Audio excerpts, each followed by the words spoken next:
Você sabia que existe um jeito diferente de cuidar do seu dinheiro? Muito prazer, somos o Sicredi. Somos a primeira instituição financeira cooperativa do Brasil, com mais de 115 anos de crescimento. E toda essa força é resultado da soma de cada um de nós. Para uns, somos uma solução mais simples, humana e próxima para a sua vida financeira. Para outros, somos um parceiro que ajuda a sua empresa, ou ainda que impulsiona o seu agronegócio. Para fazer você crescer, oferecemos um relacionamento próximo, taxas mais justas e uma relação de total transparência. E o melhor, aqui os resultados financeiros da cooperativa são compartilhados entre todos. Os valores investidos ficam na região, desenvolvendo a economia local. Estamos aqui para fazer a diferença, na sua vida, na sua empresa, no agronegócio, na comunidade. Então, vamos fazer juntos.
Sou Paulo Scopel, proprietário da Inova Matrizes, esse ano completa 20 anos. Trabalhamos basicamente na construção de matrizes de injeção de plástico, atendendo diversos segmentos, a indústria automotiva, a indústria branca, agrícola, brinquedos, utilidades domésticas. Construção de moldes e matrizes até 15 toneladas, né? Quando a gente conversou a primeira vez na análise que ela fez, a gente identificou uma dificuldade na gestão financeira da empresa, né? E a questão do nosso processo interno da qualidade. Os consultores lá que nos atendeu, a gente foi muito bem atendido. Melhorou bastante a questão de organização financeira, né? Essa questão do fluxo de caixa, que a gente conseguiu reorganizar ele. Mas o ponto principal foi na questão da qualidade, que ele pegou desde o início assim, do nosso processo, né, de fabricação até o final, até o pós-venda, tudo. E, a gente teve um sucesso incrível assim, num período de pouco tempo, né? Se eu puder aconselhar, eu acho que vale muito a pena, né, o programa. Eu sempre tive um pé atrás assim, com esses programas do Sebrae, né, por não acreditar muito, né, mas hoje eu indico para todo mundo aí, quem puder fazer o programa do Sebrae, é muito interessante, auxilia demais, principalmente no nosso setor, né, de ferramentaria. A maioria vem de chão de fábrica, então não tem aquela experiência administrativa. Eu super indico o projeto do Sebrae. O auxílio do Cimex também é muito importante nessa fase que a gente está passando agora. Só tenho a agradecer primeiro ao Cimex, que nos oportunizou, né, esse convênio com o Sebrae, né, e depois o Sebrae com os seus consultores. Foi muito bem atendido, está sendo muito bem atendido, porque a gente está continuando, né? Trabalho aqui na região da Serra com o Volney, que é o representante da Fundação Dom Cabral aqui no Rio Grande do Sul. E eu vou iniciar fazendo uma breve apresentação dessa parceria e do programa. Na sequência, eu vou passar para o Volney. Então, eu vou falar uns 10 minutinhos no máximo. Depois, o Volney vai falar uns 40, 45 minutos e o Marlin vai falar mais uns 15 minutos. Porque a gente também quer deixar um espaço aberto para que vocês façam perguntas, né, a respeito do programa e do que for abordado aqui nesse encontro. Então, eu vou compartilhar uma apresentação aqui com vocês para a gente começar essa fala aqui. Não quero tomar muito tempo aí para a gente aproveitar os convidados. Bom, então, eu não sei se todos conhecem a Fundação Dom Cabral. Então, a Fundação Dom Cabral, ela é uma escola de negócios, né? É uma escola de negócios brasileira, localizada em Minas Gerais. Ela está no mercado desde 76, né?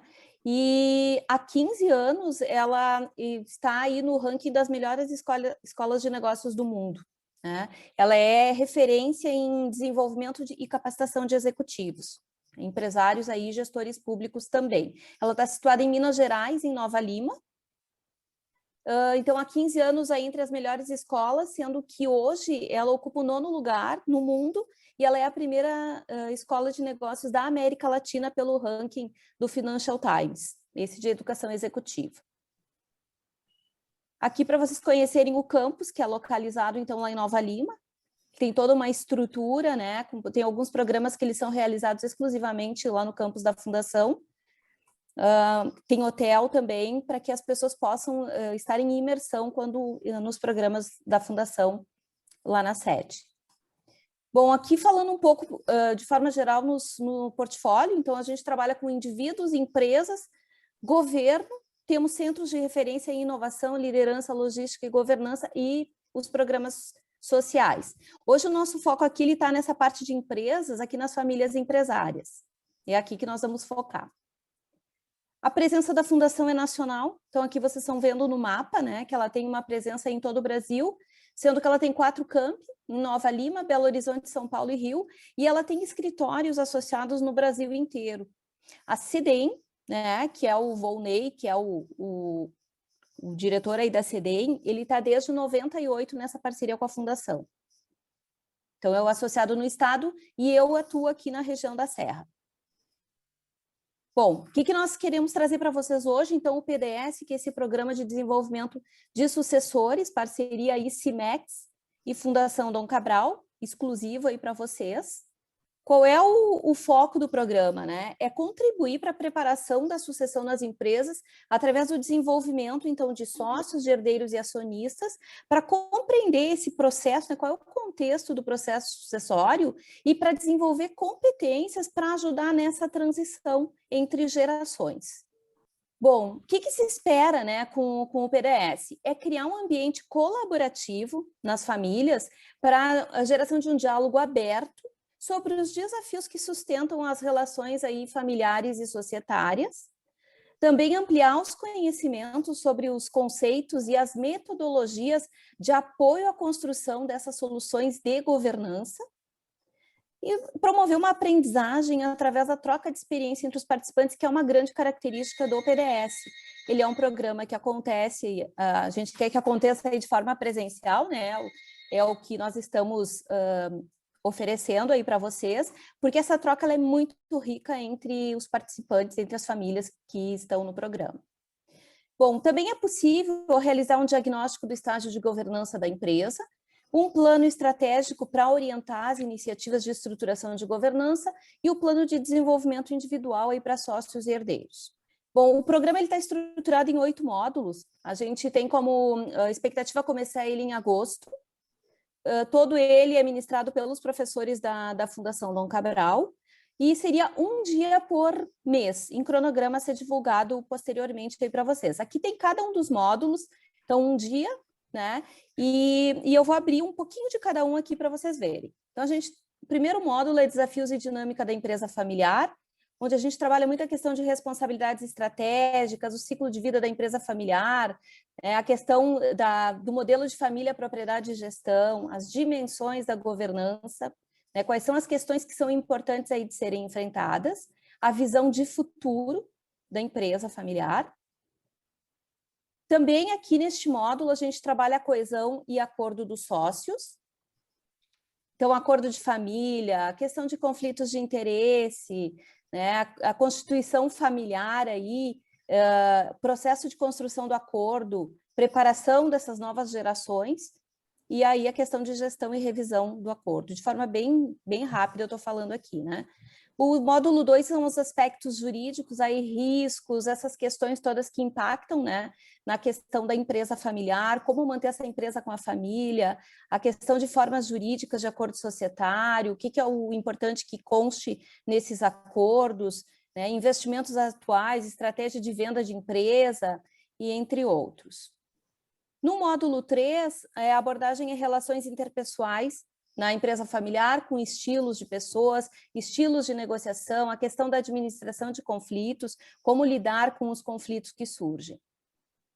O módulo 4 é a governança, então ele é bem longo aqui também, né? Os módulos, os modelos de governança, a governança corporativa aí no Brasil, quais são as tendências prováveis de governança, a governança aí nas empresas familiares, a visão tridimensional da empresa familiar, os atores e órgãos de governança, dimensão da família, sociedade e empresa, matriz de relacionamento. O módulo 4 são conselhos na empresa familiar. Então, conceitos de formação de conselho aí com papéis, atribuições e responsabilidades, a questão de estrutura desses conselhos, quais são os passos para a implementação. Aí vem dimensionamento, comitê do conselho, relações do conselho com outros órgãos da empresa. O módulo 5 é sucessão na empresa familiar, as questões da sucessão, o que acaba retardando a sucessão, como abrir esses caminhos para planejar e promover essa sucessão, né? Então, fazer esse planejamento, as expectativas de cada um, do sucessor, do sucedido, da família. O módulo 6, plano de desenvolvimento individual, então olhando para a vida pessoal e profissional, como é que está sendo esse gráfico de carreira, o que são os pontos fortes e as oportunidades de melhoria, quais são os valores que movem, né, essas pessoas e a metodologia para a construção do plano de desenvolvimento individual. Como forma opcional, ainda é possível, depois desses módulos, né, desses 6 módulos, a avaliação do estágio de governança da empresa através de um diagnóstico, né, que isso vai servir como base para estruturar, então, o planejamento da sucessão, planejamento estratégico aí da governança. E também, a partir do PDI, que é um dos últimos módulos, ali trabalhar o plano de desenvolvimento individual, com o apoio dos professores da Fundação Dom Cabral. Eu estou deixando aqui o meu contato, então eu tenho o contato da CEDEM, em Porto Alegre, né? E os demais da Fundação, mas o meu contato aqui para a gente falar sobre o PDS, qualquer dúvida ou informação que vocês precisarem. Então, de forma bem breve, essa apresentação, porque eu já quero passar para o Volney, para ele poder conversar com vocês agora. Boa tarde a todos, muito obrigado pela sintonia aí, né, de estarem com a gente, discutindo um tema que eu entendo que é extremamente importante para aquelas empresas e para aquelas famílias que pretendem levar o seu negócio além da geração atual, especialmente. Também quero agradecer, é uma alegria estar com o Marlim aqui, que vai contar um pouquinho, eu vou abreviar um pouco a minha fala aqui para deixar o Marlim contar um pouquinho da experiência dele com o processo sucessório na Calçados Bibi.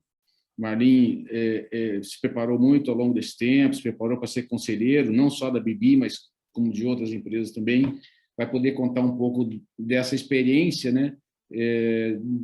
Como foi feita a preparação e como está sendo essa fase de transição lá na empresa, que é um processo que sempre tem as suas nuances, cada um tem a sua forma de conduzir, né? Mas que sempre é bom a gente ouvir um pouco das experiências de quem já está um pouco mais adiantado do que a gente, porque certamente se aprende com os acertos e com os eventuais erros que possam ter acontecido, né? É até mais barato aprender com os erros dos outros do que aprender com os erros da gente. Eu vou trazer aqui uma abordagem um pouco mais geral sobre essas questões que envolvem empresas familiares. Eu tenho trabalhado com esse tema há aproximadamente 30 anos já, né? Já estou bastante tempo mexendo com esse assunto, e não tem receita de bolo no que eu vou falar para vocês, porque varia muito de empresa para empresa, né? O que se aplica, qual é a dose, vamos dizer assim, do remédio que se aplica a cada paciente. Assim. Tem empresas que já estão em estágios adiantados, famílias bem desenvolvidas, gente preparada já há bastante tempo, isso certamente é um facilitador. E no outro extremo, a gente às vezes encontra famílias com muitas dificuldades, né, de desenvolvimento, de preparação para essa questão, incluindo o seu dono ou fundador, que quase sempre, né, normalmente, a chave está com ele. E enquanto ele não se dispõe a discutir esses assuntos, a chance disso prosperar é pequena, vamos dizer assim. Eu vou compartilhar aqui a minha tela com algumas lâminas que eu preparei para mostrar para vocês, porque sempre a imagem grava um pouco melhor do que somente a fala, né? Então, a gente começa, vamos dizer assim, né? Deixa eu ver se eu consigo rodar aqui. Começa trazendo que qualquer empresa, né? Qualquer família que tem uma empresa, ela tem 3 grandes responsabilidades, né? 3 grandes desafios.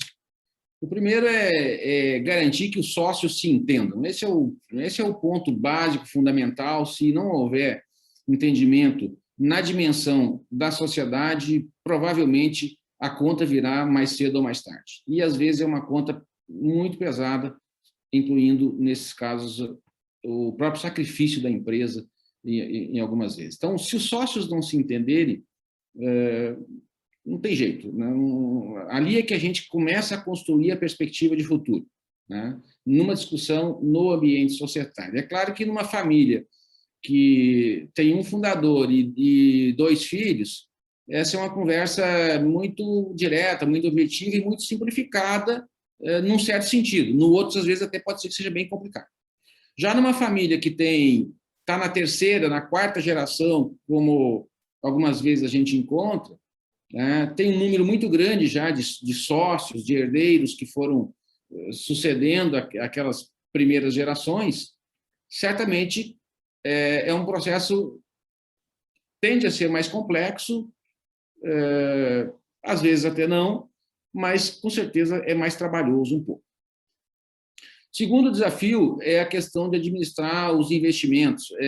Normalmente, muitas empresas nasceram com 0 capital, ou próximo disso, nasceram do esforço do seu fundador ou dos seus fundadores, não tinham nada a perder, vamos dizer assim.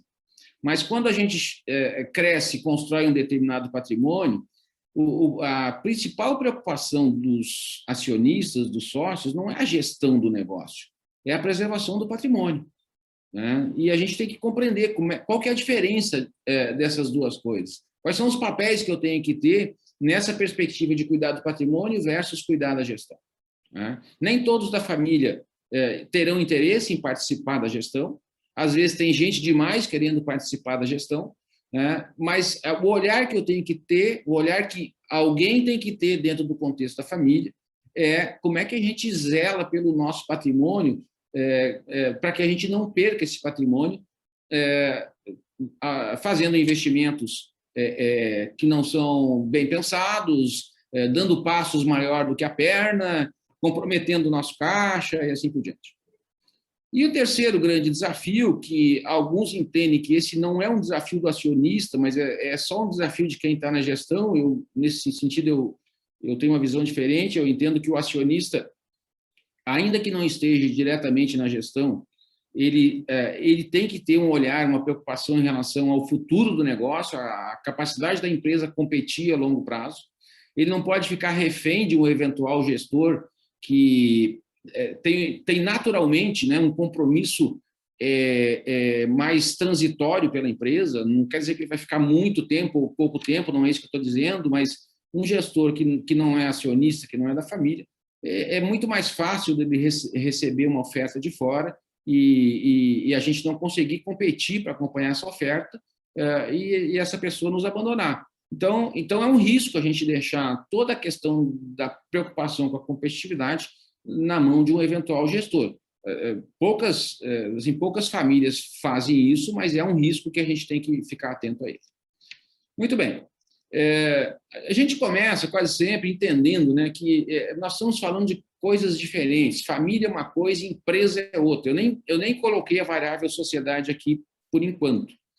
mas eu preciso entender as diferenças entre esses sistemas, porque se eu não entendo a diferença entre eles, daqui a pouco um sistema está entrando na seara do outro, e quase sempre, quando um sistema entra na seara do outro, né, eu sacrifico alguma parte do processo. Quase sempre eu sacrifico o lado da empresa em detrimento de interesses da família ou de familiares, né? E aí tem as várias formas de fazer isso. Os sistemas têm as suas lógicas próprias, né? Eu podia explorar aqui cada um desses itens, né? Mas eu entendo que nós vamos ter um momento mais apropriado para isso. Aqueles que vierem participar do PDS, aí a gente a gente vai aprofundar esses temas aí, mas aqui já fica de alguma maneira demarcada essas diferenças. Eu vou dar um passo a mais, né? Porque mais adiante na história se descobriu que existia um terceiro elemento aí, né?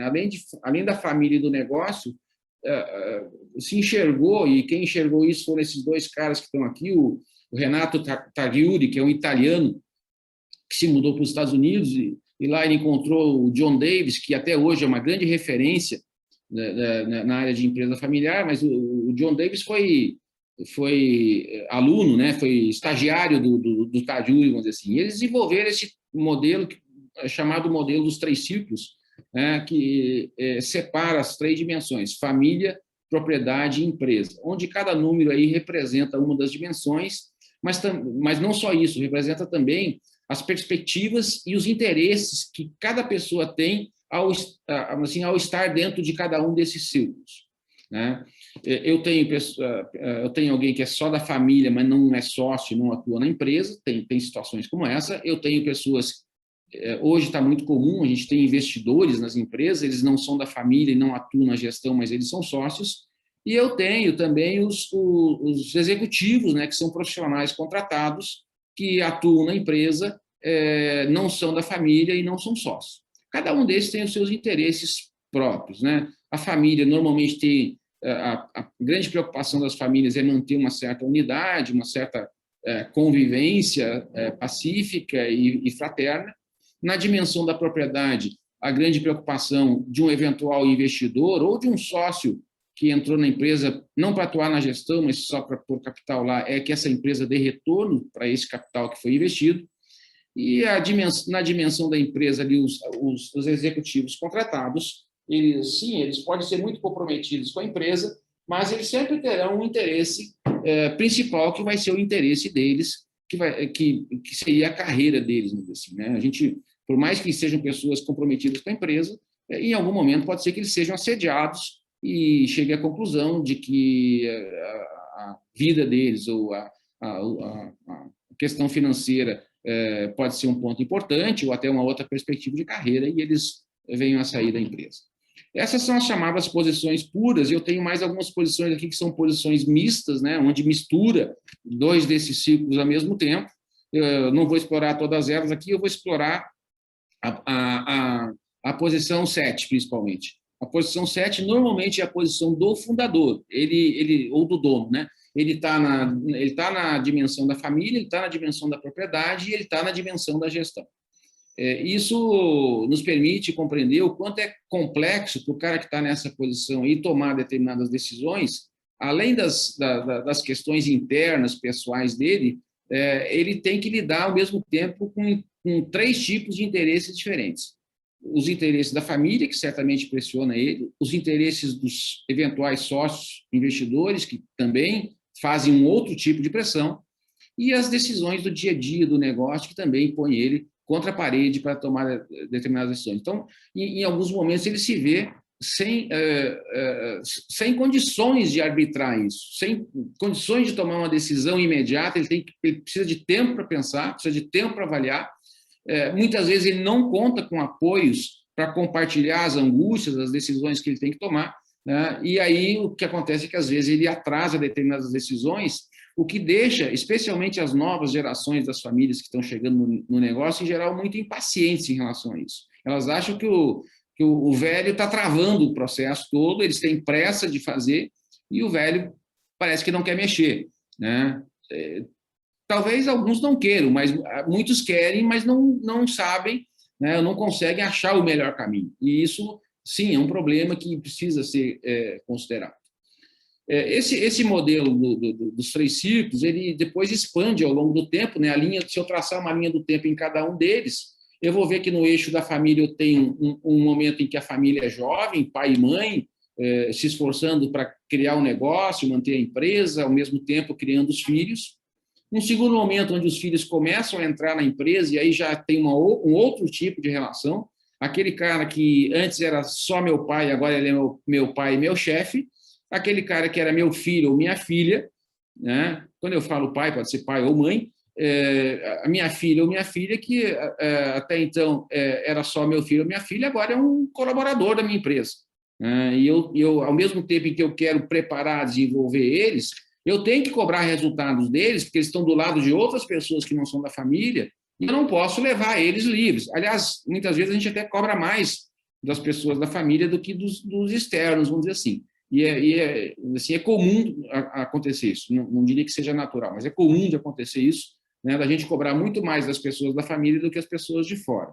A gente exige dos filhos o mesmo nível de dedicação, de determinação que os pais tiveram, especialmente nos primeiros anos da empresa. Só que esses filhos crescem, né, eles vão se tornando adultos, vão construindo a identidade deles, vão chegando na fase de consolidar a idade adulta deles. Eles querem não só trabalhar na empresa, ter um espaço lá, mas querem ter um espaço de trabalhar em conjunto, de influenciar nas decisões da empresa, para que eles tenham a perspectiva de também construírem as suas carreiras, construir seu patrimônio, né, e serem pessoas que têm uma perspectiva de, ao longo do tempo, se tornarem, quem sabe, líderes, sucessores dentro da empresa. Até o último momento, nessa dimensão de família, que é o momento da passagem do bastão. Esse momento é um momento complexo, porque envolve assim, pelo menos 3 dimensões diferentes, né? Eu tenho a perspectiva dos sucessores, preparação dos sucessores. Será que os sucessores estão preparados? Essa é sempre uma interrogação, e normalmente o pai e a mãe têm uma dúvida muito grande se os sucessores estão preparados ou não. A segunda pergunta, a segunda questão é se o sucedido está preparado, e muitas vezes esse talvez seja o principal nó a ser desatado. E na questão da organização, se eu organizei minimamente a empresa para que ela possa funcionar sem a minha presença, vamos dizer assim, né? Que eu não preciso estar lá controlando tudo, como é muito natural no estágio do fundador. Na dimensão da sociedade, a gente tem três momentos principais. Isso aqui depois pode ter idas e vindas, quer dizer, eu posso avançar para frente ou para trás nesse movimento, mas normalmente começa com um proprietário controlador, depois vira uma sociedade entre irmãos, naquilo que a gente chama de segunda geração, e na terceira geração virará um consórcio de primos, né? Na fase do proprietário controlador, eu vou passar um pouquinho aqui, porque na fase do proprietário controlador, as coisas estão centralizadas nele, ele tem condições e legitimidade para tomar as decisões, né? E normalmente ele é o centro dessas decisões. Mas ele tem alguns desafios pela frente, né? Especialmente, né? E um deles, eu falei para vocês que a questão da propriedade era uma questão extremamente importante, preparar a estrutura de propriedade para a próxima geração, justamente para poder ter o que a gente chama de governança, né? A pior coisa que pode acontecer é haver uma sucessão de vários irmãos, esses irmãos entrarem em conflitos, e esses conflitos entrarem lá no dia a dia do negócio, né? Então, essa criação da estrutura patrimonial, assim, é um dos desafios que o proprietário controlador tem. Eu estou passando aqui aqueles temas que eu acho que são os mais importantes. Na segunda geração, que eu tenho uma sociedade entre irmãos, aqui já começa, né, uma discussão, né? Numa sociedade entre irmãos, a primeira pergunta que vem é assim: nós teremos primos interpares, nós teremos um líder principal, ou nós funcionaremos como um colegiado?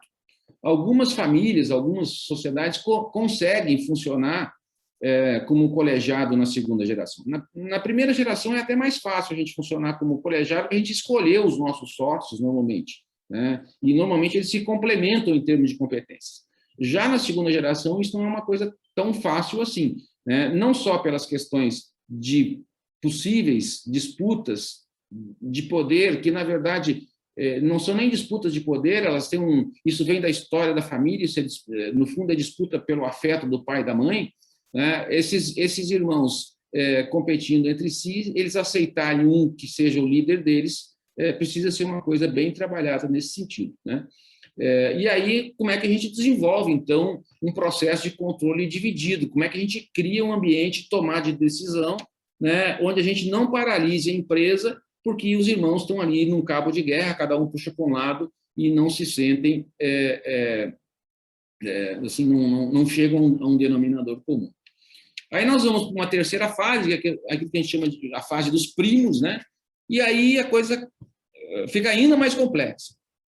Claro que o tamanho das famílias, como eu falei mais cedo, interfere, tem uma boa influência dentro disso, mas quando eu começo a ter muitas pessoas, e a gente às vezes eu estou lidando agora, acabei de ajudar uma empresa do Rio de Janeiro, que é do ramo de transportes, eles têm, na geração de fundadores, eram quatro irmãos, e depois eles trouxeram mais um quinto, que era um filho de um deles, que veio muito cedo do negócio. Então, são 5 famílias, originalmente. Essas 5 famílias têm 21 filhos, e desses 21, tem 11 que trabalham na empresa.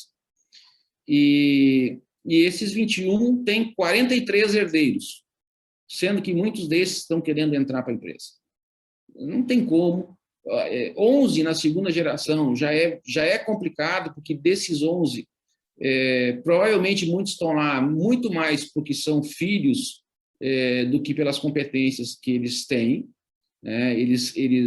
Até porque essas famílias elas não prepararam, elas não investiram, muitos deles têm uma formação bastante limitada, e isso sempre é um dificultador, porque o que eu faço com uma pessoa que tem um limite de formação, mas que não está desempenhando bem numa determinada função? Ela só sabe fazer aquilo ali, ela não tem condições de ir para outra função, de ter um aprendizado, de desempenhar outro papel, porque ela tem limitações de formação já, sem contar outras variáveis que podem interferir. Então, a gente, numa situação como essa, a gente acabou estruturando a governança, construímos um acordo lá muito negociado, muito trabalhado, vamos dizer assim, mas teve algumas idas e vindas, assim, inclusive no sentido de que, em um determinado momento, parece que estava tudo resolvido, e na hora de assinar um acordo de sócios, teve 2 famílias que, membros da próxima geração, não concordaram com 2 cláusulas que estavam no acordo lá. Isso reabriu uma discussão, né? A gente tinha que achar uma outra solução para blindar a empresa das questões de família e propriedade. Por exemplo, eles tinham a preocupação de que, se alguém da família tivesse uma separação ou a morte de alguém da família, que as cotas ficassem com o cônjuge, e esse cônjuge não tinha nada a ver com a família, eles não queriam que isso acontecesse, né? Sem contar aí as uniões estáveis, que na prática existiam, mas que não eram nenhuma delas formalizadas, e isso significava risco, né, em termos da proteção patrimonial. Nós tivemos que lidar com essas questões, idas e vindas, mas acabamos chegando em consensos, e o último item que a gente que surgiu na 10ª hora foi o seguinte: tá, mas nós temos ainda 2 fundadores vivos, e esses caras não fizeram patrimônio pessoal, eles não têm mais condições de estar na primeira linha de gestão da empresa, mas eles dependem da renda da empresa, né? Então, essa foi a última questão que veio para a mesa, né, de como é que a gente garantiria para esses 2 fundadores, que estão na faixa aí de 77, 78 anos de idade, um deles com muitos problemas de saúde, e deixou muito claro: eu venho aqui na empresa, consigo vir uma vez por semana, mas eu só venho pela minha dependência do dinheiro que eu tenho aqui da empresa. Eu sinto que eu não tenho mais condições de contribuir com a empresa. Então, são desafios que a gente precisa lidar com eles, né? lembrando que a cada geração que vai passando, a gente tem que pensar num novo formato, num novo modelo de liderança, né? Aquilo que na geração do fundador era ele que liderava, tinha legitimidade e poder para isso, numa sociedade de irmãos já não é assim, e muito menos numa sociedade de primos. Por isso que, quando a gente conversa, inclusive com conselheiros de empresa que discutem esse assunto, ou consultores, a gente sempre tem uma preocupação muito grande na geração do fundador, porque esse é o estágio mais difícil da gente viabilizar um planejamento sucessório, né?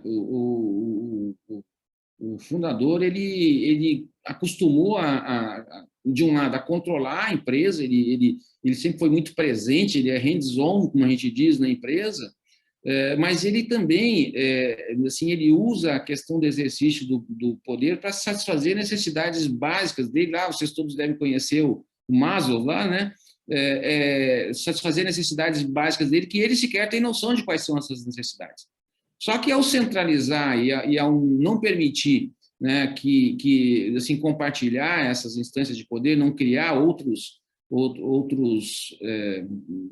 outras pessoas que possam eventualmente discutir com ele, ele acaba, às vezes, atrasando o processo, ele se apega, né? Não a partir de segunda e terceira geração, isso começa normalmente a ser mais fácil, né? Porque na segunda ou na terceira geração já não tem, o poder já não está na mão de uma única pessoa.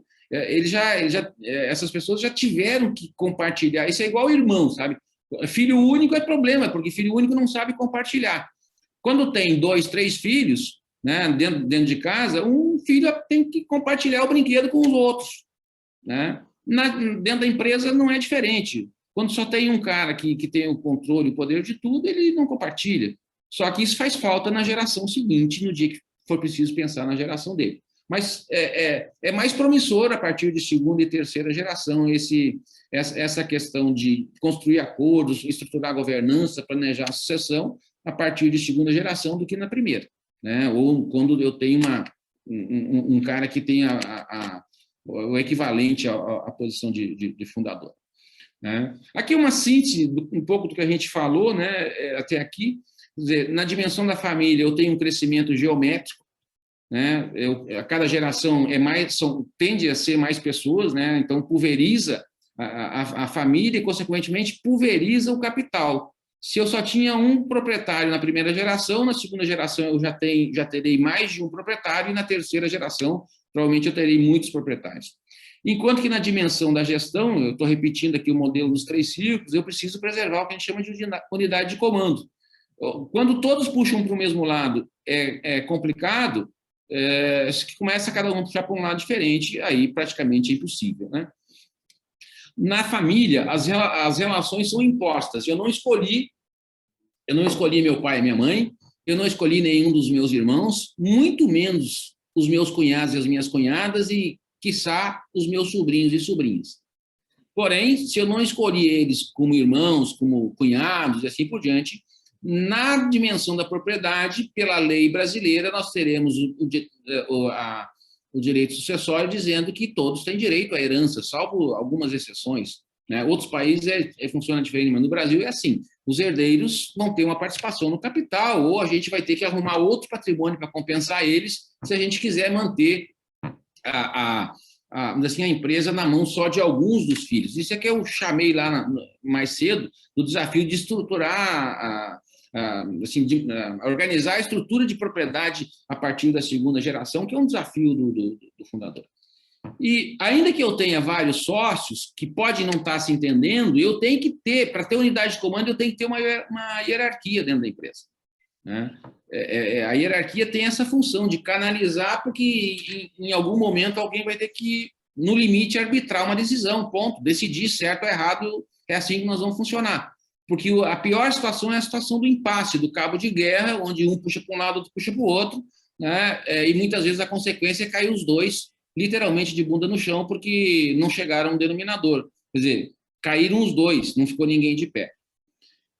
Por fim, na dimensão da família, o que move é emoção e afeto, e aí, para ser um pouco mais explícito, toda família tem amores e ódios, nós somos humanos, é inevitável a gente ter isso, e como é que a gente lida com isso? Algumas famílias são muito afetivas, têm uma capacidade de diálogo muito bem desenvolvida, e aí a tendência é de que o entendimento seja algo quase que natural, mas outras famílias existiram muitos ódios lá de trás, muitos abandonos, muitas desavenças, muitas competições e assim por diante, que vão replicar ao longo do tempo.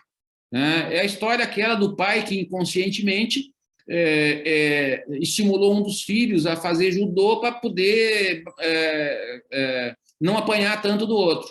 Quando ele foi fazer judô, ele ficou mais forte que o outro e começou a bater no outro. Só que daí isso virou uma marca para a vida deles.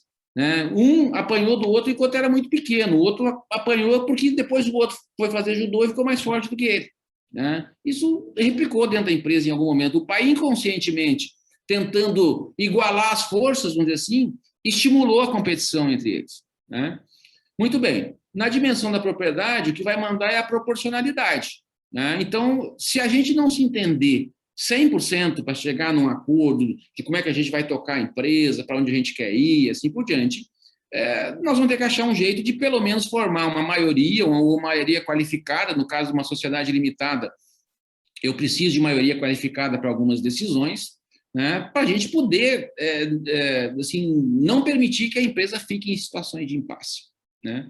E, por fim, na dimensão da gestão, se a gente for pensar, o que manda na dimensão da gestão é mercado.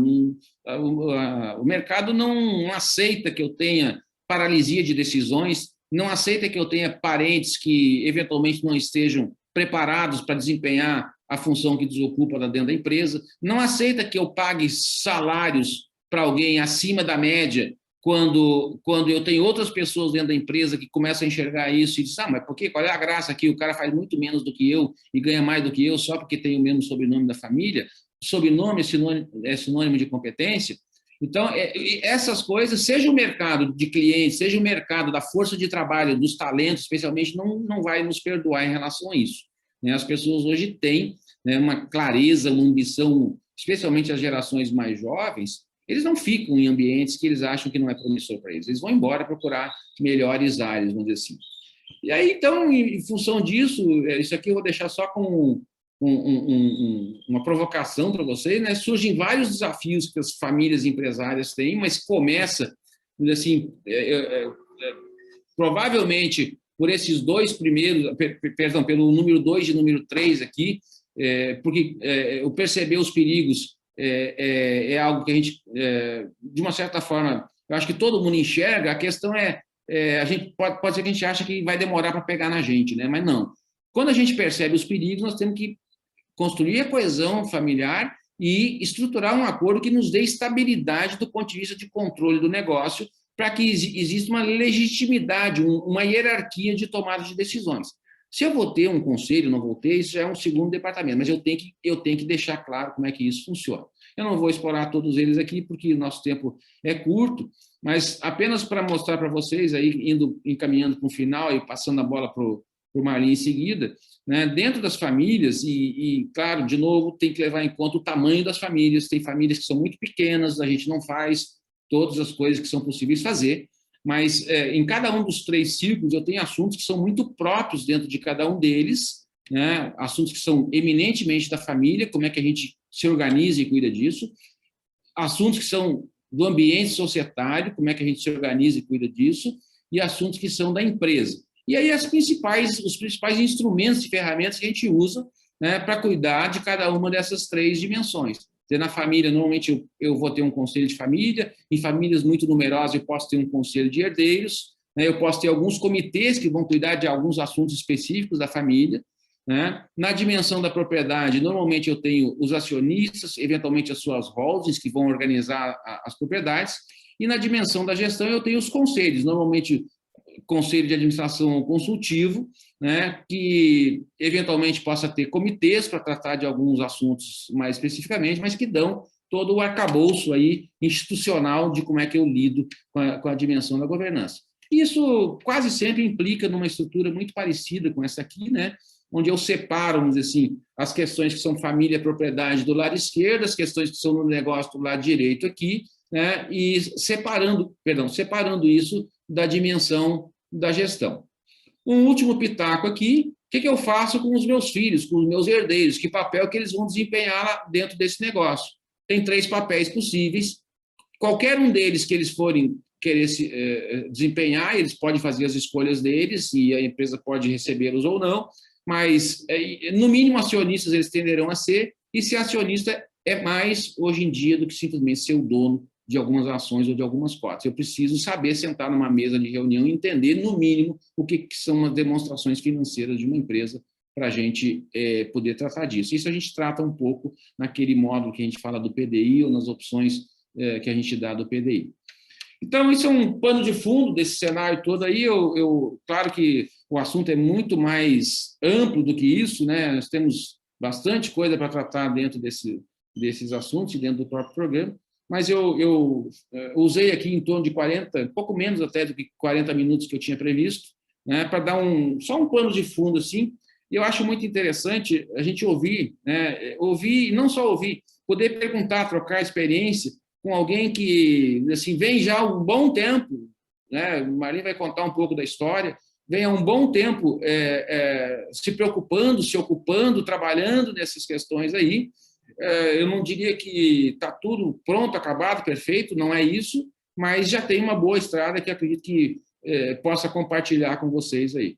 E eu gostaria muito, Marlim, que tu desse, assim, primeiro, assim, um pano de fundo dessa caminhada que a gente teve na BB, né, para eles poderem, para a gente depois abrir, para eles poderem te fazer algumas perguntas, porque eu acho que a curiosidade deles aí em relação à experiência que a BB vem tendo, eu acho que pode ser muito útil para eles aí, para eles poderem refletir em cima disso. Então, acho que a bola é contigo aí, conta um pouquinho da história da BB para a gente. Bom, boa tarde, Volney. Acordamos para fazer o bem, Marlim. Acordamos para fazer o bem. Esse é o nossa mantra do novo propósito da BB, a evolução do propósito, né? O propósito é fazer o bem para gerar boas lembranças, que o Volney ajudou bastante. Esse é o nosso propósito.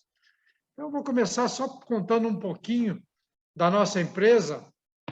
A nossa empresa tem 72 anos, fez em 25 de abril.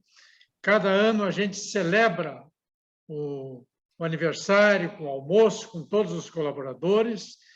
A nossa empresa hoje tem ao redor de 1.200 colaboradores. Ela, há uns 12 anos atrás, iniciou um negócio de franquia. Ela tem ao redor de 130 lojas espalhadas pelo Brasil. Tem umas 14 lojas fora do país também. E também fábricas no Rio Grande do Sul, onde é a nossa matriz, em Parobé, e em Cruz das Almas, na Bahia, que faz uns 23 anos que nós temos fábricas lá. A nossa empresa sempre fabricou sapatos infantis, hoje muito focado de 0 a 9 anos, né? E eu faço parte da segunda geração e a minha filha, Andréa, que foi o processo de sucessão minha, faz parte da terceira geração. O fundador da empresa foi o meu sogro, seu Albino Eloy Schweitz, que em 1949 ele começou a fazer sapatos infantis. Começou com 8 funcionários, a empresa foi se desenvolvendo bastante.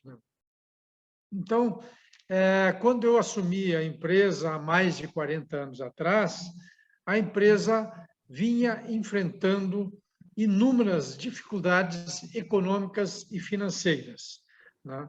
E também um problema de uma sociedade muito grande, onde também o pessoal não se entendia, onde o Volney também comentou há pouco, nós tínhamos 10 sócios, diversas famílias, e não se entendia. Então, era um pepino bastante grande e eu assumi de uma forma não muito preparada. Eu não estava tão bem preparado, não houve uma preparação para mim assumir a empresa. Então, foi assim uma forma de, tu assume que não tem outro jeito, né?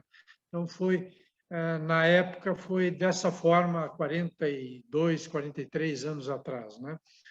Então, eu assumi uma empresa numa dificuldades muito grande e também o sistema de gestão e sócios, assim. Então, a gente teve que, na época, com muita dificuldade, muitos sócios quiseram sair.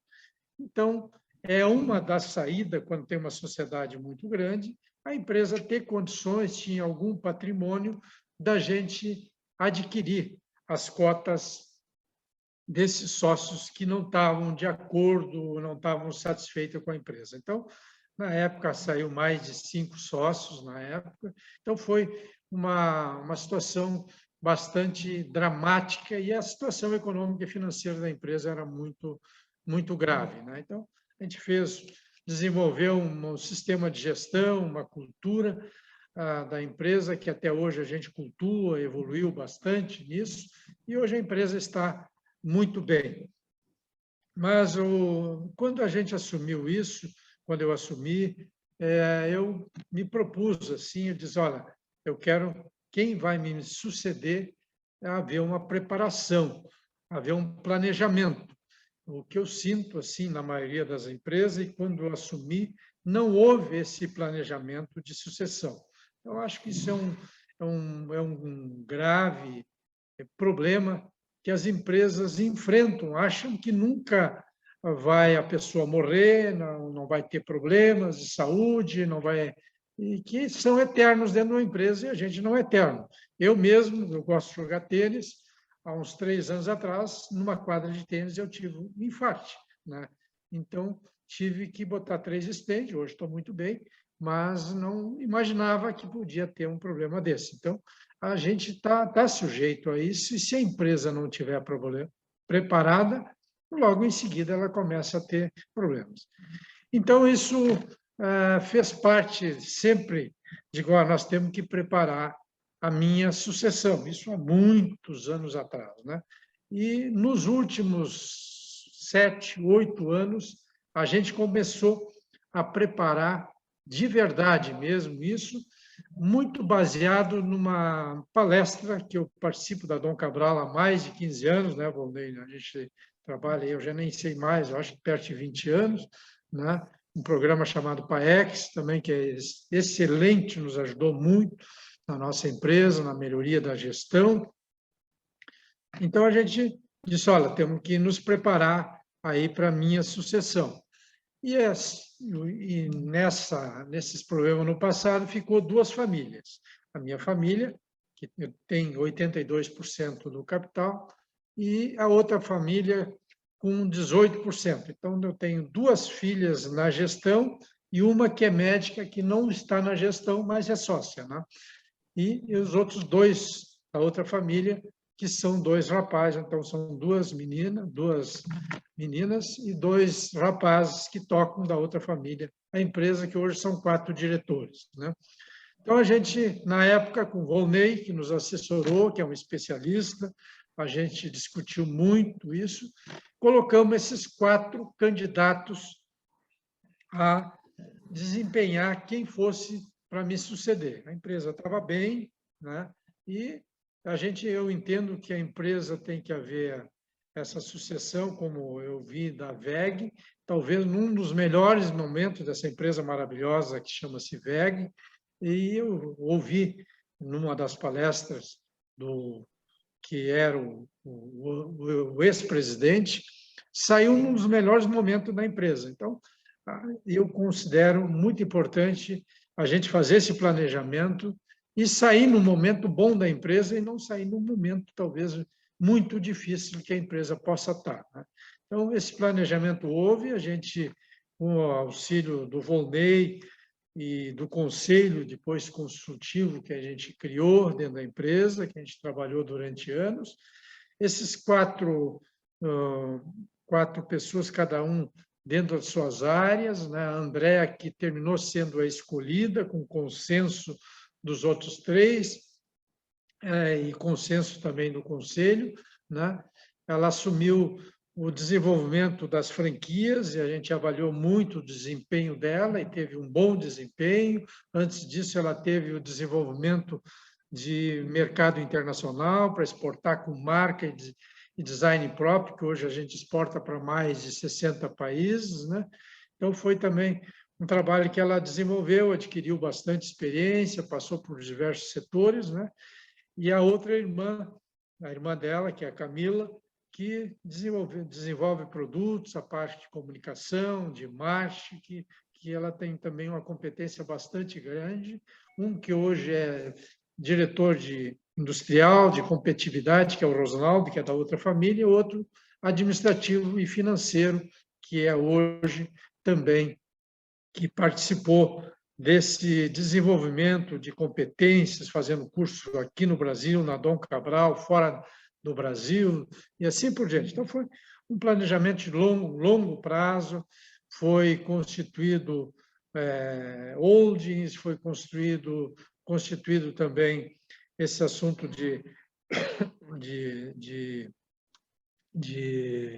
o Volney comentou há pouco ali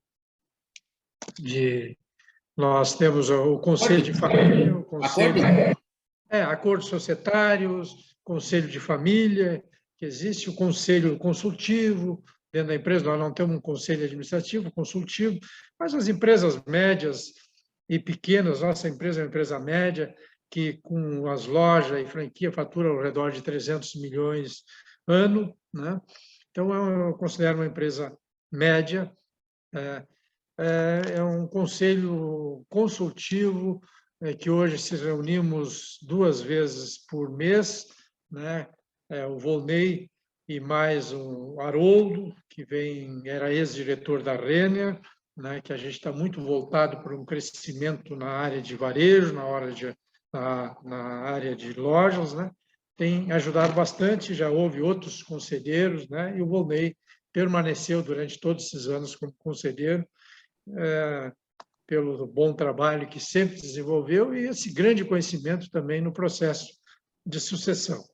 Então, quando a gente tinha definido que quando a empresa completasse 70 anos, né? Hoje ela tem 72 anos, né?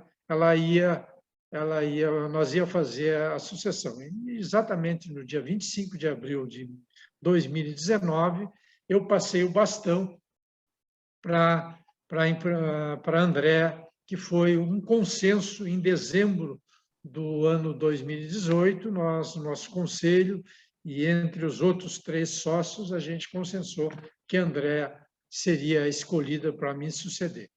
Então, tem um processo bem... E também a gente tinha acordado no passado que quem fosse o escolhido, todos os outros 3 que estavam junto na escolha iam dar o total apoio, e isso aconteceu e acontece até hoje. Há uma união muito grande entre eles e um trabalho em conjunto. Pode haver diversidade na reflexão, mas quando define um caminho, há unidade nas ações, né? Então, isso acontece muito forte aqui na nossa empresa. A cultura da empresa é muito forte, e a gente tem isso muito forte, né? E agora, mais recentemente, a gente evoluiu no propósito, né? E também o Volney se especializou muito em propósito, e nas horas vagas eu faço livro. E uma das coisas, um dos assuntos muito importantes, quem é o presidente atual e que vai sair, ele tem que se preparar a sua saída. E uma das minhas preocupações era, e também do Volney e do conselho, era como é que estava a minha cabeça depois de mais de 40 anos na presidência, o que ia fazer, né? Então, a gente tem que preparar muito bem o que tu vai fazer. E uma das coisas que eu me preparei foi fazer um curso junto com o Volney, na Dom Cabral, sobre conselho, ser conselheiro, né? Então, é uma das coisas que me preparei para isso. E já tinha feito 4 livros, fazer o 5º livro, A Construção de uma Marca com Propósito. E na página 101 fala sobre chegou a hora de passar o bastão. Então, ali eu comento um pouquinho da importância desse planejamento de passar o bastão, né? Então, a meu ver, eu considero isso de uma extrema importância que a maioria das empresas, às vezes, não preparam isso. Então, eu me preparei para isso, tenho me preparado também para dar palestra, já dava antes, né? E também conselhos e outros negócios imobiliários que tem feito por aí, e inclusive investimentos em bolsa, que tenho me especializado bastante, tenho estudado bastante, né? Então, ontem mesmo estava muito atento a esse assunto de ações da Eletrobras, que vai ser privatizada, né? Hoje eu peguei e vendi as ações da Eletrobras, porque achei porque vai ser judicializado aí uma série de coisas aí que, então, deve não subir mais muito aí pelas informações que eu vi hoje, então botei à venda e foi concretizado. Então, o que vai passar o bastão, ele tem que estar com a cabeça muito preparada e se preparar psicologicamente, que não é uma tarefa tão fácil tu passar o bastão. Eu acho assim, mais ou menos de modo geral, né, Volney? Eu acho que sim, Marlinho. Eu acho que talvez assim a gente eu até vou pedir, na medida do possível, que abram as câmeras aí, né? Para a gente poder, o pessoal fazer alguma pergunta. Eu acho que o Marlinho, vocês veem, ele teve todo um processo aí, teve um aprendizado. Eu acho que pode ser útil endereçar alguma pergunta para ele. Eu também posso eventualmente responder alguma coisa, mas fiquem à vontade, porque eu acho que nessas questões aí, as trocas, as perguntas que vocês eventualmente vão fazer, certamente aguça na gente aqui, a gente trazer o lado mais rico desse processo todo. Eu sempre digo assim que quando a gente faz uma palestra, dá uma aula, uma coisa assim, o melhor presente que a gente pode receber é uma pergunta, porque isso nos ajuda a conectar com o que está passando aí na cabeça de vocês e a gente pode daí, eventualmente, agregar algo que vai fazer sentido para vocês. Não adianta a gente ficar aqui só no plano assim, teórico ou no plano assim, das ideias, quando essas ideias são só as nossas ideias. Vocês, certamente, têm as angústias, têm os desafios de vocês aí, então, eu acho que é um momento oportuno para isso. Aqueles que tiverem interesse em fazer alguma pergunta, pode... A Rosane, acho que já liberou os microfones aí, né? Fiquem à vontade, vai ser um prazer responder para vocês. Acredito que o Marlinho também possa, das experiências dele, aí, trazer algumas coisas muito interessantes. Nem tudo são flores, né, Marlinho? A gente tem alguns perrengues no meio do caminho, faz parte, mas é aí que a gente aprende. Então, fiquem à vontade aí para perguntas. Eu só queria colocar mais 3 coisinhas. A primeira delas, eu considero muito importante, ainda mais que a nossa empresa é de origem familiar, que tenha um profissional experiente que ajude num processo de sucessão. No caso nosso, o Volney nos ajudou muito, né? Então, isso eu considero de extrema importância, né? A segunda coisa que nós evoluímos bastante também, agora mais recentemente, foi com o nosso propósito, baseado no livro. Nós estudamos aquele livro, Comece pelo Porquê, agora Empresas Humanizadas, esse negócio todo, tudo. E nós, recentemente, evoluímos o nosso propósito, fazer o bem para gerar boas lembranças. O Volney dirigiu com grupos de 30 pessoas aqui, e definimos esse propósito, está sendo um sucesso interno, e a nossa empresa trabalha internamente, e eu tenho certeza que isso vai ajudar muito o desenvolvimento da nossa... Então, eu queria fazer essas colocaçõezinhas assim. É muito importante ter alguém de fora para ajudar a tocar um processo de sucessão. Tudo certo. Perguntas aí, pessoal? O frio que eu tô na febre. Febre dá frio, né? Dá calor.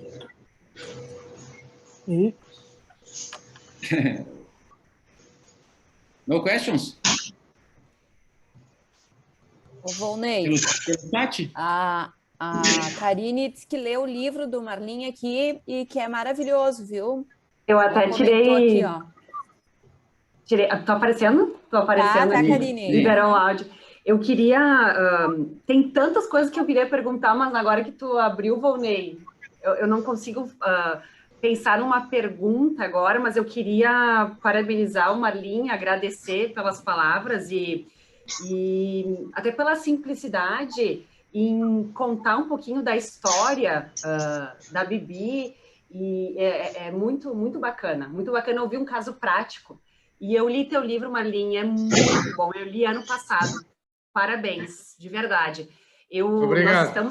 Nós estamos passando aqui na Angesa pelo processo sucessório, meu pai é o fundador, e é muito bom quando a gente consegue enxergar que outras pessoas também passam por isso. E nós temos escolhas, né? Nós temos escolhas em trilhar esse caminho de uma maneira, da melhor maneira possível. E o teu livro me ajudou muito, e muito bacana te ouvir falando aqui. Parabéns mesmo. Muito obrigado. Muito obrigado.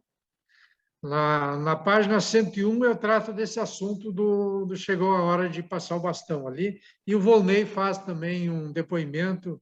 Eu tive também depoimentos do Clóvis Tramontina, tive de varejo, o futuro do varejo, e assim por diante. Então, foi um livro bem participativo, vamos dizer assim. Pessoal, aproveitem a oportunidade. Ninguém tem pergunta aí?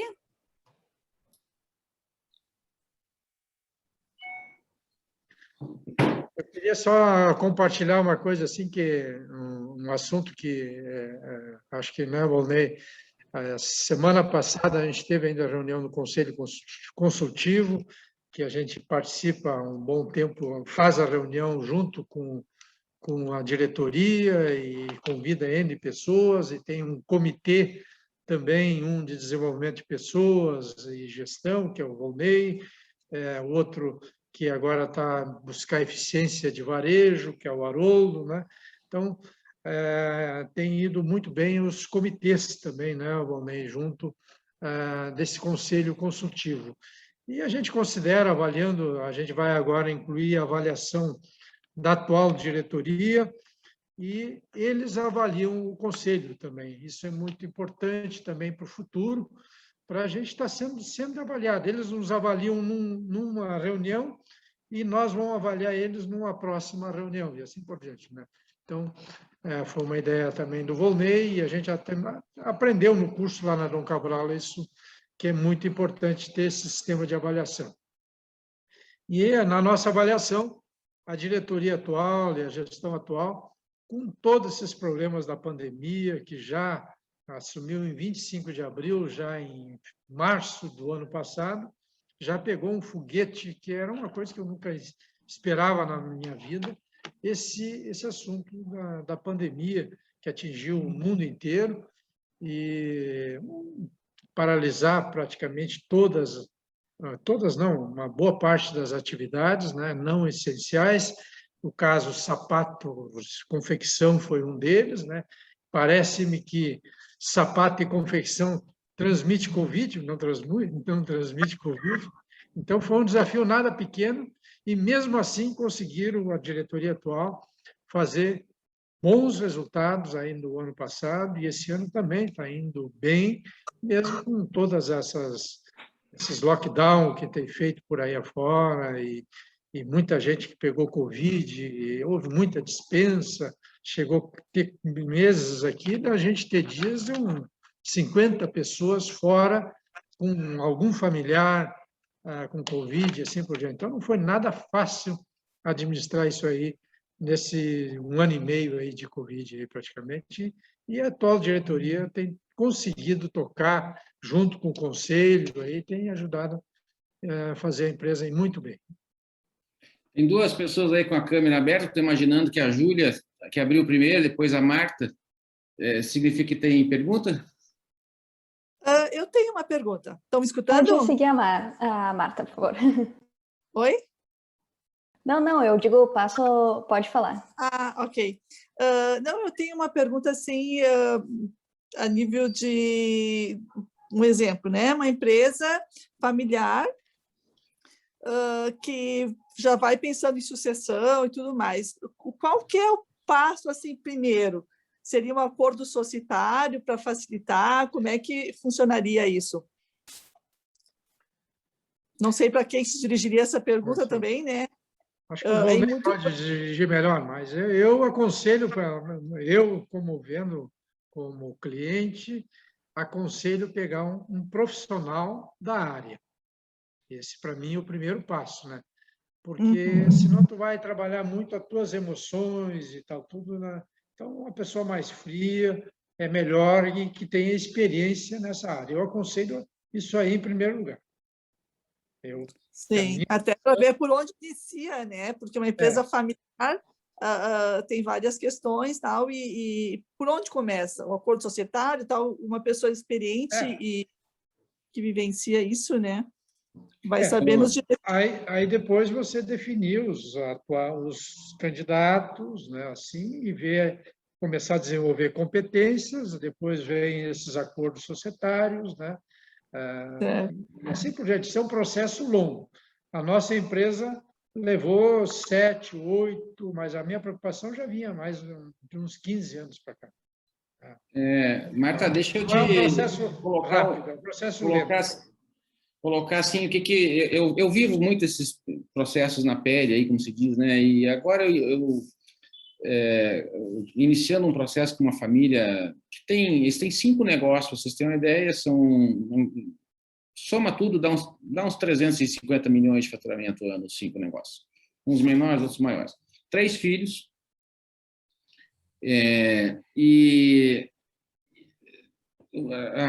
a primeira, assim, o primeiro movimento, o Marinho sugeriu contratar um profissional. Eu acho que pode sim, um profissional pode ser pode contribuir. E aí, o primeiro momento é sentar para conversar, como se diz, sabe? Tem que ter a coragem gente, nós tem um peixe embaixo da mesa aqui. O que nós vamos fazer com esse peixe? Nós vamos deixar ele parado ali? O que vai acontecer se a gente deixa um peixe embaixo da mesa parado por muito tempo? Não dá certo. Não dá, vai cheirar mal, né? Então, acho que é mais ou menos essa analogia. Tem que ter a coragem de sentar para conversar. E quando senta para conversar, tem vários caminhos, mas eu gosto muito de sugerir, né, como cada família é uma família, cada realidade é uma realidade, mas o mais comum é que quando a família se dispõe a conversar, nós temos que chegar e botar no papel uma série de combinações. Combinado não custa caro. Sim. Né? E aí eu entendo que o papel do acordo tem uma relevância muito importante nesse sentido. Nem todo mundo começa por aí, tá? Mas eu estou falando a minha opinião como alguém que trabalha bastante tempo com esses assuntos. Se eu pudesse sugerir, né, eu sugeria assim, num acordo a gente define as regras do jogo. E quando as regras do jogo estão definidas e estão claras, a gente não vai ter surpresa.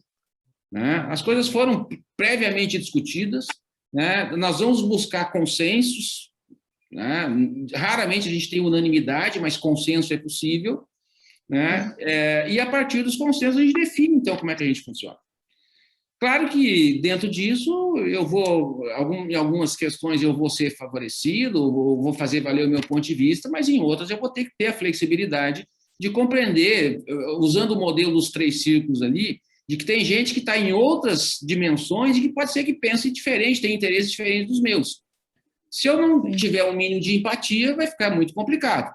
Né? Mas aí eu também não posso esperar que os outros tenham empatia comigo.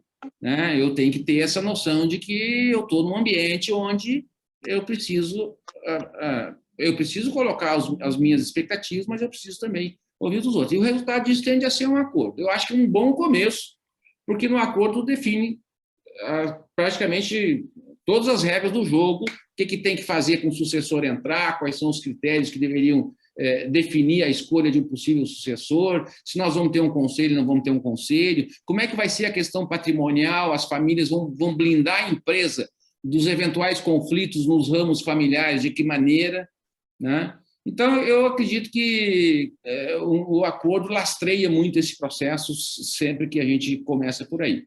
Mas nem sempre a gente começou por aí, tá? Tem outras situações que a gente começa por caminhos diferentes. E às vezes o acordo vem mais na frente um pouco. Sim, a empatia poderia entrar nesse acordo? A empatia pode entrar no item, nesse acordo vamos procurar ter empatia, entra esse tipo de coisa também. Normalmente, né, um dos primeiros passos do acordo é definir alguns princípios. Casualmente, eu estou iniciando 2 projetos quase que ao mesmo tempo agora. Um deles, aqui a família veio aqui na minha sede, nossa sede na semana passada, Assim, na primeira reunião, a gente definiu os princípios que vão regular o acordo. Importante, acho bem importante. Então, o acordo, assim, não foi eu coloquei as perguntas, né, e eles responderam, né, eles colocaram, assim, eles concordaram que tinha que se definir alguns princípios, né, e eles estabeleceram esses princípios. Vou só dar um exemplo aqui para vocês, o que eles colocaram, tá? Primeiro, comunicação, liberdade. Todo mundo tem direito a falar respeitando os demais, ok? Não pode, não cabe ofensa, não cabe agressão, não cabe, mas todo mundo pode falar o que pensa. Segundo, empatia. Antes de tu falar, tenta te colocar no lugar do outro. Tá? Terceiro, tentar equilibrar a emoção com razão, já que não dá. No início, eles falaram assim, excluir a emoção. Gente, esquece, isso aí não é possível. Mas como é que a gente faz? O que a gente pode fazer, então, é tentar fazer um equilíbrio, né? Vamos fazer um equilíbrio de emoção com razão, mas isso significa, principalmente, eu entender que quando alguém está falando, e esse um pode ter razão, eu tenho que tentar baixar minha adrenalina e ouvir o que o outro está falando. Busca de consenso. Nós podemos partir de pontos de vista diferentes, mas nós temos que tentar chegar em denominadores que nos atendam minimamente. Se nós não chegar no ótimo, nós vamos chegar no bom, que já é muito bom. Né? Transparência. Né? Ou seja, nós não podemos ficar aqui falando nos cantos, falando fora do... Nós temos que ter capacidade de dialogar. Disciplina. Porque muitas vezes a coisa pega justamente que um vai fazer outra coisa, tem gente que não trabalha na empresa. Nós temos que ter uma disciplina. Nós vamos cumprir os horários, nós vamos cumprir os prazos que forem estabelecidos, né? E nós vamos nos comprometer em chegar num momento com esse acordo pronto. E o último ponto que eles colocaram é sermos construtivos, né? Que tem um pouco a ver lá com o que está mais em cima, busca de consenso, né? Para ter consenso, tu tem que ser construtivo. Se tu vem para uma reunião dessas, já assim, mais preocupado em defender só o teu ponto de vista ou em agredir os outros, é melhor não vir. Em algumas famílias muito numerosas, a gente não põe todo mundo na sala para discutir o acordo. Então, a cada família, ou quando são grupos familiares, cada família escolhe 1, 2 representantes, dependendo da quantidade. Não dá para fazer acordo com 30 pessoas na sala, tem que ser 6, 8, 10, 12 no máximo. Então, cada família escolhe 2, 1 representantes, depende da quantidade de famílias, e esses aí, então, normalmente, a própria escolha dessas pessoas as famílias já procuram escolher pessoas que têm um pouco desse equilíbrio, essa capacidade de conversar e assim por diante.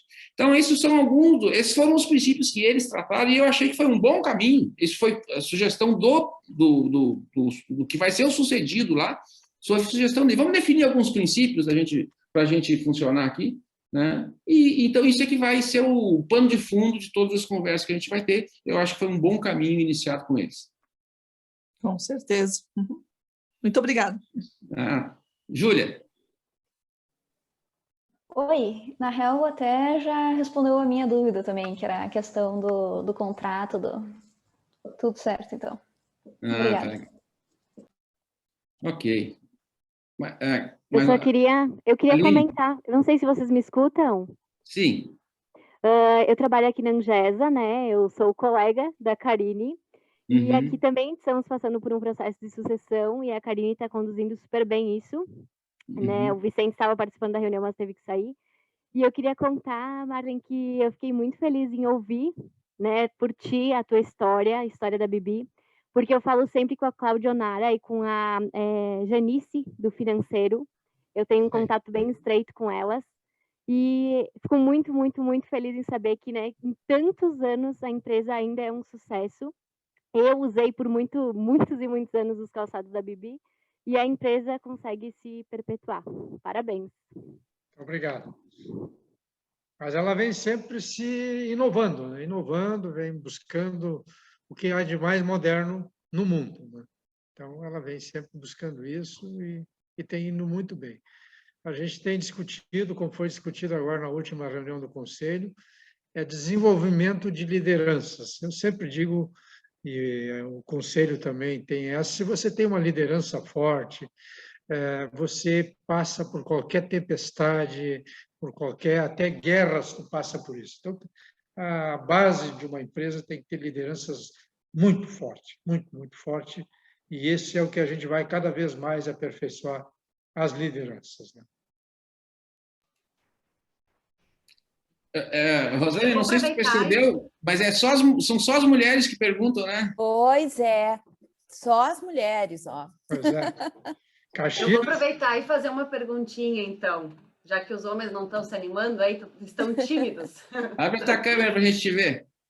Ah, tá fechado. É a Karine, não, tá aberta, a Karine. Karine, tá. É a Karine. Eu de novo, mas agora eu vou fazer uma pergunta. Porque no começo eu estava tão animada de ouvir o Marlin, porque como eu li o livro, fez muito sentido o que ele estava falando. Mas uma pergunta prática, se o Marlin puder nos responder. Teve alguma ação específica ou ações que tu entende que foram importantes para a equipe enxergar o processo profissional da sucessão? Ou tu entendes que a própria observação e a transparência, ou seja, eles olharem tudo que estava acontecendo, isso é autoexplicativo, no sentido deles entenderem, ou teve alguma ação específica? É interessante porque a Aline aqui, como ela trabalha na empresa, como que ela vai entender, como que ela vai enxergar que a Angesa está passando por um processo sucessório profissional, né? A Bibi teve alguma ação específica ou é a própria observação, a própria transparência das informações? A gente tem como principal valor a transparência, a nossa empresa. Você que lê o livro, tem ali aquela casinha que o principal valor é a transparência. A nossa empresa publica balanço há muitos anos atrás, gestão à vista, então ela tem uma transparência total com todos os colaboradores. E se comentava que a empresa ia passar por um processo de sucessão, e nos últimos anos eu comentava que quando a empresa completasse 70 anos, ia haver a sucessão, eu ia sair, ia passar o bastão para uma outra pessoa, para esses 4 candidatos, né? Em princípio, que ele estava sendo preparado. Então, essa transparência havia, né? Isso, a meu ver, ajudou muito, mas havia uma certa expectativa muito grande, assim, ficava um pouco preocupado como é que ia ser depois e tal, tudo, né? A gente dava tranquilidade que ia acontecer muito bem feito e ia melhorar. Então, acho que a transparência foi o principal fator que ajudou muito isso aí, e eu defendo muito a transparência total, como a nossa empresa aqui trabalha dentro desse princípio, que é o principal valor, né? Então, a gente colocava isso muito forte, que tinha que haver uma sucessão. Então, às vezes, havia uma certa especulação, e eu mesmo fazia pesquisas do meu jeitão dentro da empresa, e quem é que você acha que tem condições de assumir e tal, um dava uma opinião, outro dava outra, e assim por diante, né? Então, foi dessa forma que eu coloquei aqui dentro da empresa, e, a meu ver, eu considero bem-sucedida a nossa sucessão. Um depoimento curto, Karine. Eu comecei a acreditar muito que o negócio era para valer na Bibi quando o Marlinho deu uma entrevista no jornal, dizendo que, anunciando, isso lá atrás, anunciando que quando a empresa fizesse 70 anos, ele passaria o bastão, ou seja, ele acabou assumindo, ele já tinha assumido internamente na empresa isso, mas assumiu um compromisso público, na hora que ele dá uma entrevista na imprensa, né, sai no jornal e tudo mais, pô, cara, depois tu não cumpre o que tu fala, ia ficar muito feio, né? Mas quando ele colocou isso no jornal, eu disse assim, opa, o negócio é para valer mesmo, isso aí vai acontecer. E eu tenho levado tão a sério que eu tenho deixado estocar e, de vez em quando, tem que deixar errar um pouco também, né? Às vezes não acerta tudo, tem que errar um pouquinho, né? Então, eu venho um pouco mais tarde, não venho às 7 horas, 7h30, né? Então, estou vindo mais tarde, tomo um cafezinho, mas a gente sabe de tudo, né?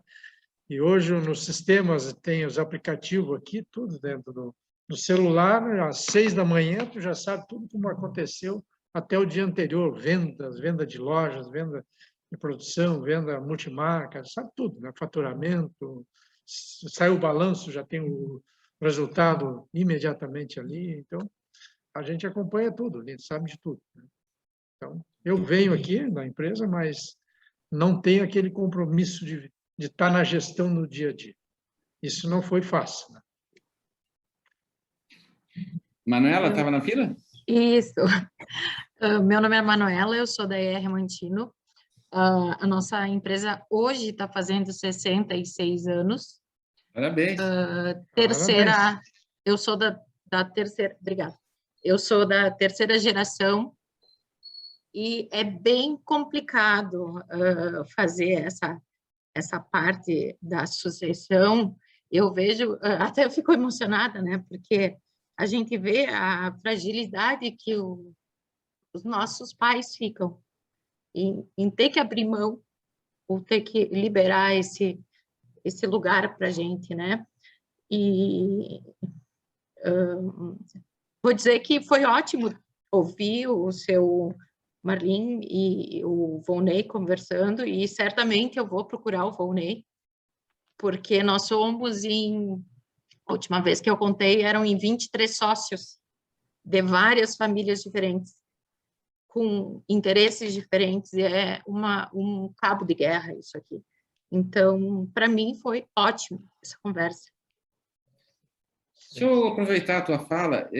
Quando a Karine perguntou ali primeiros passos, eu citei, né? Este programa que a gente está fazendo aí com o Cimex, aqui eu não estou fazendo propaganda, tá? Eu só estou apenas querendo mostrar para vocês assim, que quando a gente vai trabalhar numa empresa e a gente parte de um zero em termos de conhecimento, a dificuldade é muito grande. Então, a família poder procurar algum tipo de informação, seja um curso, seja alguma coisa, né? Eu acho que seria assim uma bela recomendação. O próprio Marlin citou, né, o assunto, quando ele começou a mexer com o assunto, não era uma novidade mais para ele.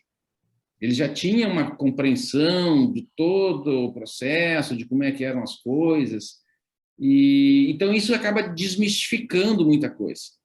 Uhum. Talvez seja esse o grande desafio em famílias que são um pouco mais, né, assim, mais voltadas para si, né, para as pessoas que estão mais ligadas na empresa.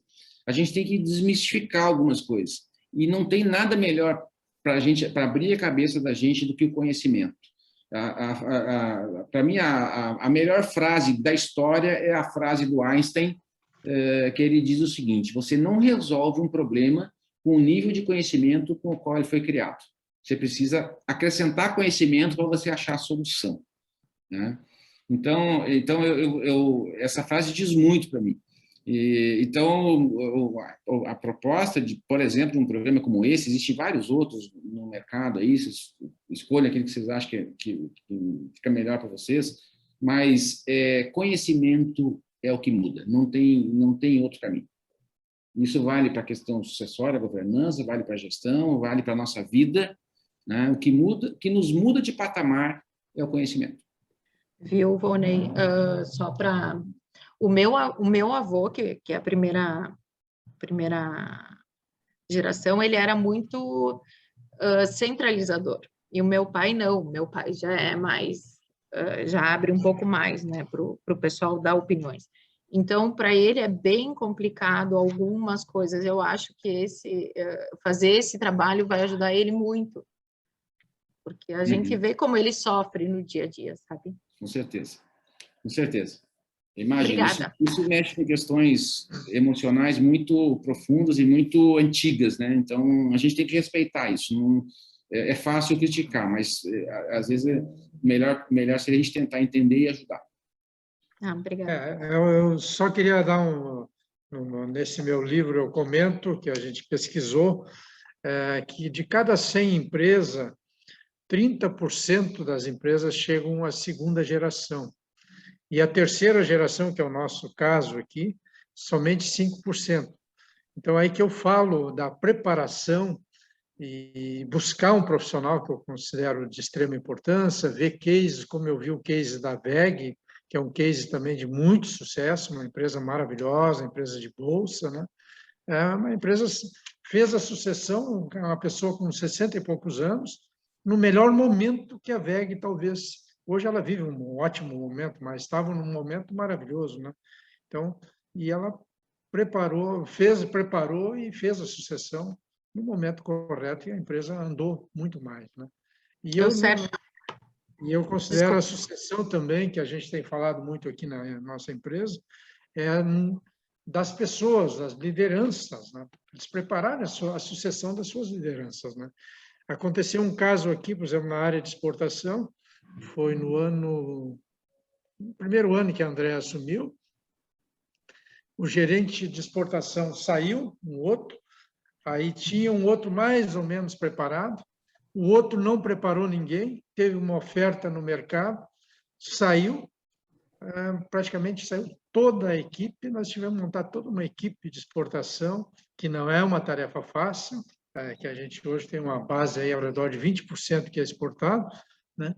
Então, foi um processo que ali não estava bem preparado naquela área de alguém para suceder o outro, né? Então, eu considero também muito importante o gerente de exportação ter alguém, ó, se eu sair, quem é que vai tocar aqui, assim por diante. Então, isso hoje a empresa está muito preocupada, a Andréa, que é a minha filha e a atual presidente, está muito preocupada em também construir sucessão dentro de cada área, desenvolvimento de produto e assim por diante.